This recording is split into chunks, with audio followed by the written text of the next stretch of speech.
Friends, front పార్ట్లో మీకు cup shape రౌండ్గా కావాలా, షార్ప్గా కావాలా? చెస్ట్ తక్కువగా ఉన్నప్పుడు మీకు కప్ షేప్ రౌండ్గా కావాలి అంటే కొంచెం కర్వ్ షేప్లో స్టిచ్ వేసుకోండి. లేదు మీకు షార్ప్గా కూసిగా కావాలి అంటే ఇలా క్రాస్గా స్టిచ్ వేసుకోండి. ఒక ఫ్రంట్ పార్ట్లో కప్ షేప్ రౌండ్గా వస్తుంది, సెకండ్ సైడ్ సరిగా రావట్లేదు అంటున్నారు కదా. ఒక క్లాత్కి ఎలా అయితే డాట్స్ని మార్కింగ్ చేశారో సేమ్ అదే విధంగా రెండవ క్లాత్ కూడా మార్కింగ్ వేసుకున్న తర్వాత మాత్రమే ఇలా స్టిచ్ వేసుకోవాలి. అప్పుడే ఒక ఫ్రంట్ పార్ట్కి మీరు ఎలా అయితే డాట్స్ని స్టిచ్ వేస్తారో రెండవ ఫ్రంట్ పార్ట్ కూడా సేమ్ అదే విధంగా డాట్స్ రెడీ అవుతాయి. స్టిచ్ వేయడం వలన రెండు ఫ్రంట్ పార్ట్ కప్ షేప్ అనేది ఒకే విధంగా వస్తుంది. నెక్స్ట్ ఇలా డాట్స్ స్టిచ్ వేశాక రెండు ఫ్రంట్ పార్ట్స్ హైట్ కరెక్ట్గా ఉందా లేదా ఒకసారి చెక్ చేసుకోవాలి. చూసారా ఎంత కరెక్ట్గా వచ్చిందో? ఒకవేళ మీకు ఎక్కువ తక్కువలు వచ్చిందనుకోండి రెండో డాట్లో కొంచెం స్టిచ్ వేసుకోండి, సరిపోతుంది.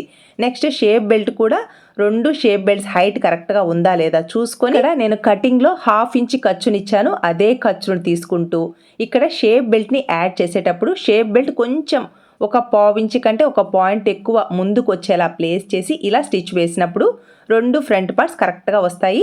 నెక్స్ట్ హుక్స్ బెల్ట్ని కాజా బెల్ట్ని యాడ్ చేసుకున్న తర్వాత రెండు ఫ్రంట్ పార్ట్స్ హైట్ కరెక్ట్గా ఉందా లేదా చెక్ చేసుకోవాలి. ఫ్రంట్ నెక్ డీప్ కానీ ఫ్రంట్ పార్ట్ పొడవు ఇలా కరెక్ట్గా రావాలి. కప్ షేప్ చూసారా ఎంత నీట్గా ఉందో?